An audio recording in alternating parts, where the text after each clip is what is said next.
Առաջիկա և հետագա բոլոր կիրակիներին մասնակցելու եմ Սուրբ և անմահ պատարագի։ Իհարկե բացառություն կլինեն այն դեպքերը, երբ որ կա աշխատանքային կամ ինչ-որ այլ անհաղթահարելի պատճառ, և երկրորդը հիմնականում չեմ հայտարարի, թե որտեղ եմ մասնակցելու պատարագի, ինչու, որովհետև կարծում եմ, որ Հայաստանի Առաքելական Սուրբ Եկեղեցու բարենորոգման կողմնակիցները պետք է պատարագի մասնակցեն բոլոր եկեղեցիներում և քրիստոնեական սիրով և համոզչականությամբ խոսեն, քննարկեն քահանաների հետ, որպեսզի նրանք Սուրբ և անմահ պատարագի ընթացքում չհիշատակեն Կտրիչ Ներսյանի անունը։ Սա կարծում եմ բարենորոգման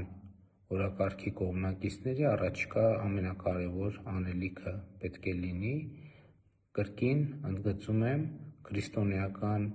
սիրով, հանդուրժողականությամբ և քրիստոնեական համոզչականության ուժը օգտագործելով։ Նաև մի շարք համայնքներից քաղաքացիները հարցնում են, ինչու մեր համայնքում չեք գալիս պատարագի։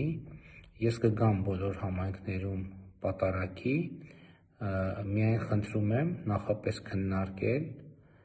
քահանաների հետ, որպեսզի պայմանավորվածություն ձեռք բերվի, որ նրանք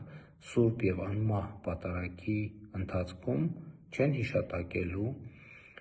Կտրիչ Ներսյանի անունը և նաև նրանք, ովքեր ուզում են նման նախաձեռնությամբ հանդես գալ, այսինքն իրենց համայնքի եկեղեցում ինձ հրավիրել պատարագի, ես ասեմ, որ նախապես կընդունեմ այդ հրավերը, միայն խնդրում եմ խոսել քրիստոնեական սիրով, հանդուրժողականությամբ և համոզչականությամբ մեր հարգելի քահանաների հետ, որպեսզի նրանք Սուրբ և անմահ պատարագից զեղչեն այն անունը, որը արժանի չէ հնչել Սուրբ և անմահ պատարագի ընթացքում։ Իսկ առաջիկա կիրակի, էլի ասում եմ, կմասնակցեմ պատարագի, բայց ինչպես պայմանավորվեցինք, չեմ հայտարարի նախապես, թե որտեղ։ Շնորհակալ եմ։